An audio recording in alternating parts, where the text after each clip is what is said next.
കുരുക്ഷേത്രയുദ്ധം കഴിഞ്ഞു. ലോകം കണ്ട ഏറ്റവും വലിയ ആ ധർമ്മയുദ്ധത്തിൽ സത്യം ജയിച്ചു.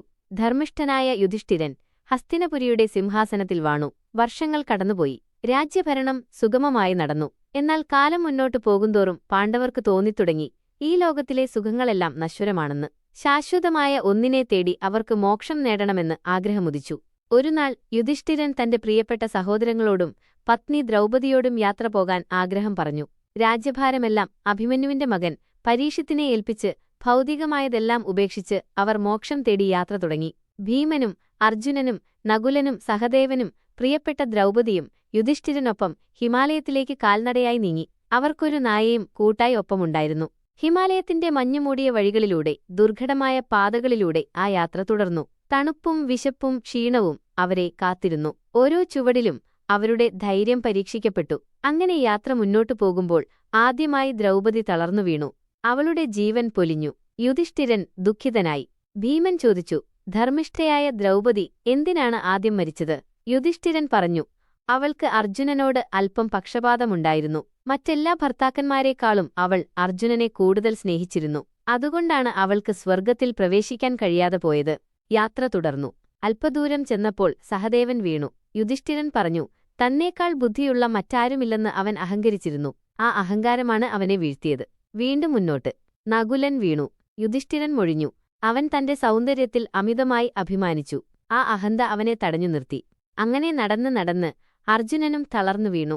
യുധിഷ്ഠിരൻ വിശദീകരിച്ചു, അവൻ വലിയ യോദ്ധാവാണെന്ന് സ്വയം വീമ്പിളക്കിയിരുന്നു. ഒരു ദിവസം കൊണ്ട് ശത്രുക്കളെ നശിപ്പിക്കുമെന്ന് അവൻ ശപഥം ചെയ്തിട്ടും അത് പാലിക്കാൻ അവന് കഴിഞ്ഞില്ല. ആ അഹങ്കാരവും പൂർത്തിയാകാത്ത പ്രതിജ്ഞയുമാണ് അവനെ വീഴ്ത്തിയത്. ഒടുവിൽ കരുത്തനായ ഭീമനും നിലംപതിച്ചു.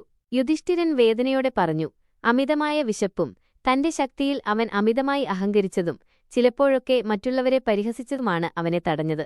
ഇവരെല്ലാം വീണു. യുധിഷ്ഠിരനും അദ്ദേഹത്തിന്റെ ഒപ്പമുള്ള നായയും മാത്രം മുന്നോട്ടു നടന്നു.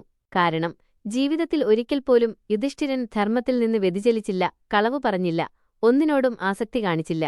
അങ്ങനെ അവർ സ്വർഗ്ഗത്തിന്റെ കവാടത്തിലെത്തി. സ്വർഗ്ഗലോകത്തിന്റെ അധിപനായ ഇന്ദ്രൻ യുധിഷ്ഠിരനെ സ്വാഗതം ചെയ്തു. ധർമ്മിഷ്ഠനായ രാജാവേ, അങ്ങേക്ക് സ്വർഗ്ഗത്തിലേക്ക് സ്വാഗതം, ഇന്ദ്രൻ പറഞ്ഞു. അപ്പോൾ യുധിഷ്ഠിരൻ വിനയത്തോടെ ചോദിച്ചു, ദേവാ, എന്റെ കൂടെ വന്ന ഈ നായയെക്കൂടി സ്വർഗ്ഗത്തിലേക്ക് പ്രവേശിപ്പിക്കാതെ ഞാൻ തനിച്ചു വരില്ല. ഈ നായ എന്റെ യാത്രയിൽ എന്നെ പിന്തുടർന്നു, എന്റെ വിശ്വസ്തനാണ്. ഇന്ദ്രൻ ആദ്യം നായയെ പ്രവേശിപ്പിക്കാൻ വിസമ്മതിച്ചു. എന്നാൽ യുധിഷ്ഠിരൻ തന്റെ നിലപാടിൽ ഉറച്ചുനിന്നു. ഒരു ജീവിയെയും ഉപേക്ഷിച്ച് ഞാൻ സ്വർഗ്ഗത്തിലേക്ക് വരില്ല, അദ്ദേഹം ദൃഢമായി പറഞ്ഞു.